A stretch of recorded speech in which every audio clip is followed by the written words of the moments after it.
Hello friends, महिमा voice पर आपका स्वागत है। आज की कहानी कंजूस व्यक्ति। राधानगर गांव में हरि प्रसाद नाम का एक किराने वाला कंजूस के नाम से जाना जाता था। सिर्फ गांव वाले ही नहीं बल्कि उसके रिश्तेदार, यहाँ तक कि उसके खुद के घर वाले भी उसकी कंजूसी से परेशान हो चुके थे। अच्छा सुनिए, मैंने सुना है इस साल आपके दाल चावल की सप्लाई 7 गांव हो रही है। आपका व्यापार तो बहुत अच्छा चल रहा है। सुबह सुबह मेरे व्यापार के पीछे तुम क्यों पड़ी हो? नहीं मतलब, जब आपका व्यापार इतना अच्छा चल रहा है तो फिर आप मेरे लिए दक्षिण दिशा की तरफ कमरा बनवा दीजिए ना। मुझे बहुत ज़्यादा शौक़ है। अच्छी बात है। तो फिर उत्तर दिशा में जो कमरा है उसका क्या होगा? बताओ, तुम क्या एक कमरे में सिर और दूसरे कमरे में पैर रखकर सोगी? हर वक्त मेरे पैसे खर्च करने के बारे में बोलती हो। आप हर वक्त अपने पैसे बचाने के बारे में सोचिए। सब मेरी किस्मत का ही दोष है। ये क्या, आलू परवल के छिलके यहाँ क्यों पड़े हुए हैं? मैंने आलू परवल काटा है, इसीलिए उसके छिलके वहाँ फेंक दिए। झाड़ू लगाने के बाद ये सब साफ़ हो जाएगा। सुनो, बाज़ार में आलू परवल के छिलके साथ में ही वज़न करके ख़रीदे जाते हैं। सब्जी है तो क्या हुआ, अब से आलू के छिलके खसखस के साथ पकाना और परवल के छिलके को पीसकर नमक और तेल डालकर उसकी चटनी बनाना। समझ में आया?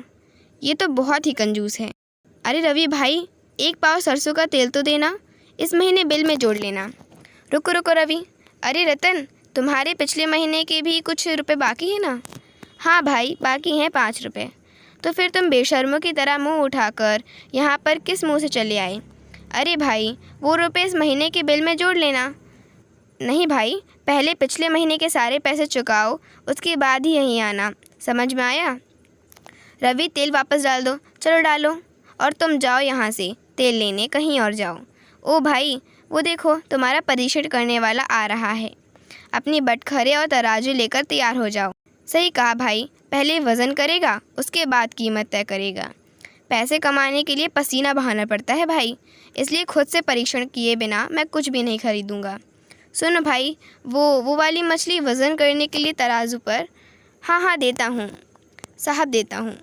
पानी से निकाल कर सीधे तराजू पर रख रहे हो? पानी की कीमत कौन चुकाएगा? बताओ। पानी को अच्छी तरह से झाड़ कर उसके बाद ही वज़न करो। अरे इससे क्या फ़र्क पड़ेगा साहब जी? तो ठीक है, तो मुझे मछली के दाम में पानी बेचने के बजाय पानी के दाम पर ये मछली क्यों नहीं दे देते हो? तो फिर सारी परेशानी ख़त्म हो जाएगी। सही हरि प्रसाद भाई, आप बहुत हिसाब किताब रखते हो। सुनो भाई, सिर्फ पानी जोड़ने से काम नहीं चलेगा। तुम इस मछली को कपड़े से पोंछने के बाद ही वज़न करना है।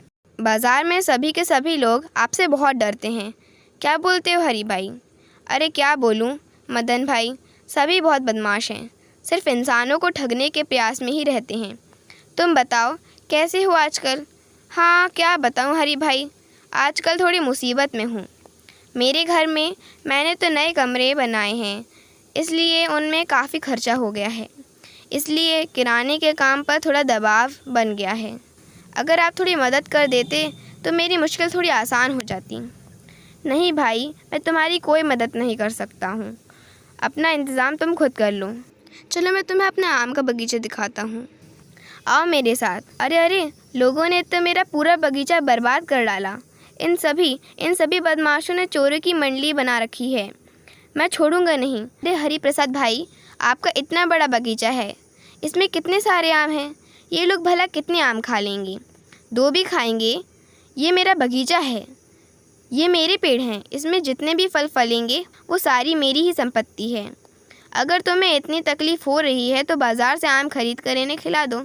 जाओ ना। अरे ये क्या बात हुई? आप मुझ पर गुस्सा क्यों कर रहे हो, बताइए?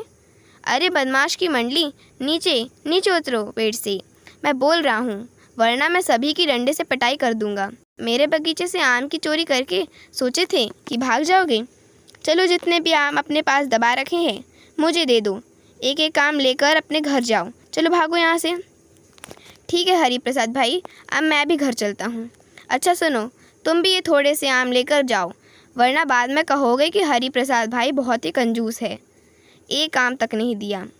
उस साल गांव में बहुत घनघोर बारिश हुई। बिजली गिरने की वजह से मदन की दुकान की दीवार टूट जाती है। पानी के कहर से सारा सामान बर्बाद हो जाता है। उसे बहुत भारी नुकसान होता है। ये सब क्या हो गया भाग्यवान, ये सब क्या हो गया? दुकान का सारा सामान बर्बाद हो गया। अब हम क्या खाएंगे? हमारा क्या होगा? अब हम क्या करेंगे? सुनिए जी, आप इतना मत रोइए। अगर आप बीमार पड़ जाएंगे तो फिर हमारा ख्याल कौन रखेगा? अब हमारा सारा सामान बर्बाद हो गया है। अब हम क्या करें? आप मुखिया जी से जाके बात कीजिए। ठीक है, ठीक है। जब तुम कह रही हो तो मैं उनसे जाकर मिलने अभी जाता हूँ। देखो मदन, मेरे पास इतने सारे पैसे नहीं हैं, लेकिन मैं तुम्हें एक उपाय बता सकता हूँ। बताइए बताइए मुखिया जी, क्या उपाय है? हमारे गांव का सबसे अमीर इंसान हरि प्रसाद है, और वो भी तुम्हारी तरह ही एक किराने वाला है। अगर वो चाहे तो तुम्हारी कुछ मदद कर सकता है।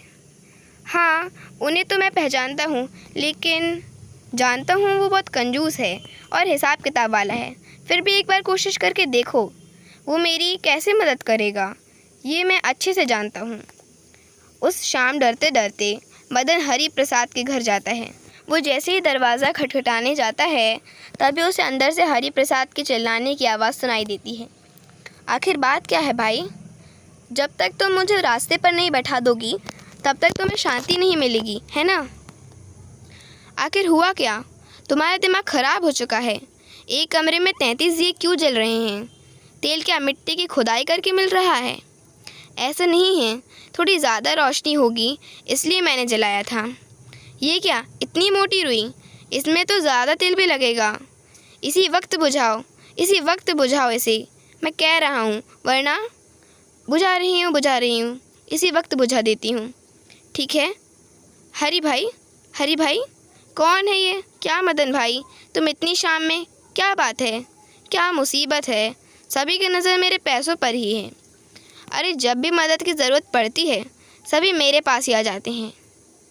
दिमाग ख़राब कर रखा है। हरी भाई, आप ही मेरी आखिरी उम्मीद हो। ठीक है, रोने की कोई ज़रूरत नहीं है। कल सुबह दुकान पर आ जाना और सामान ले जाना। पीछे ही पड़ गए हैं। उस दिन रात भर कुछ नींद में मदन को पहले की सारी बातें याद आती हैं।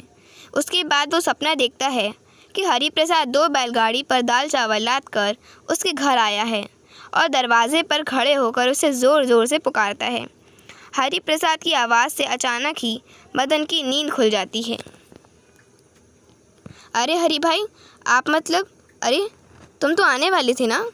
भाई तुम आए नहीं, इसलिए मैं खुद ही तुम्हारी दुकान के लिए सामान लेकर चला आया। चलो अपना सामान रखो। ये आप क्या बोल रहे हो? मुझे तो विश्वास ही नहीं हो रहा है कि कंजूस हरि प्रसाद तुम्हारे लिए सब कुछ लेकर आया है। यही ना? मतलब मुझे सब कंजूस बोलते हैं, मैं जानता हूँ, लेकिन उस दिन आम के बगीचे में बच्चों से आम छीन लिए थे ताकि उन्हें चोरी करने की आदत ना लग जाए। इसलिए बाज़ार में उन दुकानदारों की ठगी साबित करना चाहता था। वो लोगों को ऐसे ही ठगते हैं। और दिए की रुई वाली बात, अरे भाई, कंजूसी और बचत एक समान नहीं होती है।